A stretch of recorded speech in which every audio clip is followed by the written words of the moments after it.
สูงค่ะมายากันแทงยังไหนค่ะเนาะเมื่อในก็ติดมาเฮ็ดกินปลาหนึ่งเลยค่ะเนาะปลาหนึ่งพักหนึ่งเลยค่ะเนาะ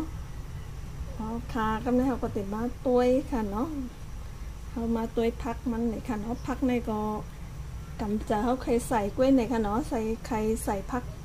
พักอีสานก็ไล่ในค่ะเนาะเหมือนในเขาใส่ได้แต่มีผักกาดเขียวในค่ะเนาะอันนี้ค่ะเนาะผักกาดจังไหนค่ะเย้าก็อันนี้ก็ผักกาดหมอกเลยค่ะเย้าก็อันนี้ซ้ำโหผักปึกนะคะเนาะแครอทนะคะเย้าก็มีผักกาดขาวนะคะเนาะมีกันนายกล้วยนะคะเนาะเย้าก็แต่มีปลานะคะเนาะปลานี่ก็เขาก็ผ่าต้องมันเอาใส่มันออกเย้าก็ล่างเข้มๆค่ะเย้าก็อันนี้ก็ติดเป็นขาหอมเลยค่ะเนาะเขาก็ทุบใบจึงเลยค่ะเนาะกำลังเขาก็ติดมาใส่ในต้องปลาเนี่ยค่ะเนาะมันก็ติหอมเดียวก็มันก็ติจอยอายแค้วปลาอะไรเนี่ยค่ะเนาะทำไมเขาก็มาใส่ในต้องปลาเนี่ยค่ะ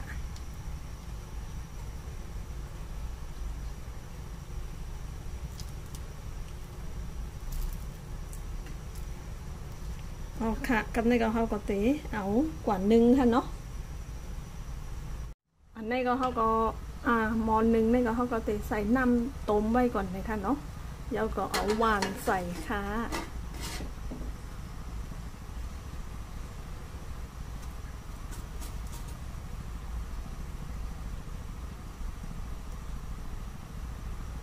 แล้วก็ใส่ปลาค่ะ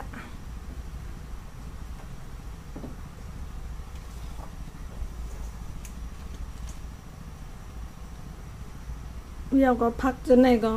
ใส่ล้อปลากำเดียวไหนค่ะเนาะหนึ่งล้อกันกำเดียวไหนค่ะ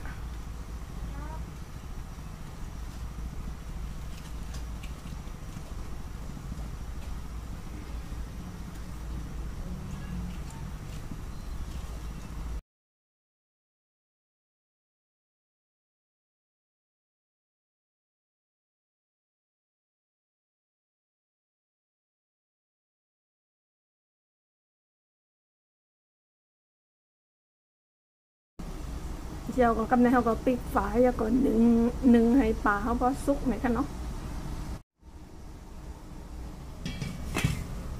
ค่ะกำในมือเขาไปปลาเขาในก็เขาก็ติดมาเฮ็ดน้ำจิ้มมันไหนค่ะเนาะเฮ็ดน้ำจิ้มมันก็เขาก็ติดตำผักหมี่ปึกผักหมี่แดงแล้วก็หมักพริกไหนค่ะเนาะเขาก็ติดโคให้มันหอมก่อนเลยค่ะ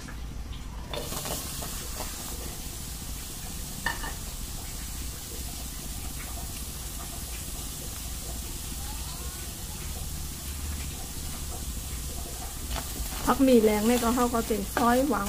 เนี่ยค่ะเนาะเพราะว่าเขาโคตั้งดุกมันก็ติดซุกหยาบนิดนึงเนี่ยค่ะเนาะตอนนี้เขาก็ติดผ่าให้มันบางๆแล้วก็โคค่ะมันซุกง่ายเลยค่ะเอาค่ะในค่ะเนาะโคให้มันโปให้มันโปให้สีมันโปเป็นเจ้าไหนเนี่ยค่ะเนาะนี่ค่ะแล้วนายก็ไล่ยังไงค่ะยาวก็กำในก็เขาก็ติดมัดตำกันค่ะ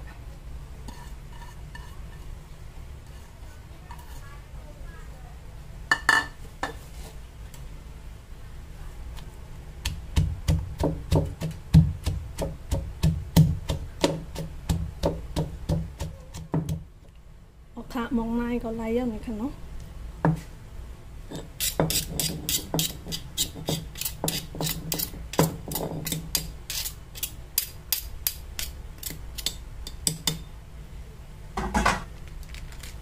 เดี๋ยวก็ใส่ผงหวานค่ะใส่น้ำปลาค่ะเดี๋ยวก็ใส่น้ำปลาล้านหน่อยค่ะเนาะ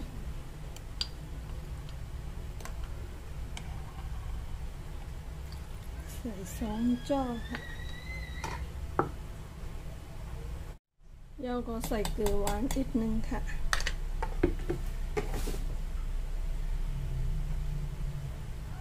บีบมะพร้าวใส่ค่ะ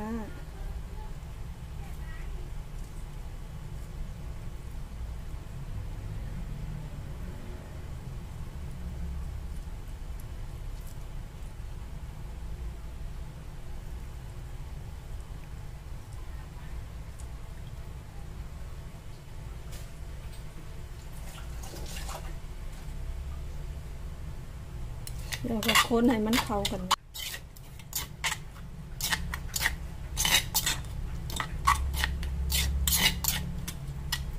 กำเนิดก็จิ้มตัวก่อนเลยค่ะเนาะ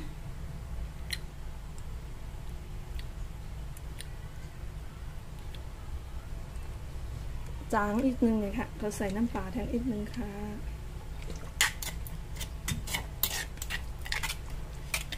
ไหลยาวเลยค่ะอันนี้ก็น้ำจิ้มแจ่วนะคะเนาะน้ำจิ้มแจ่วปลาล่านะคะ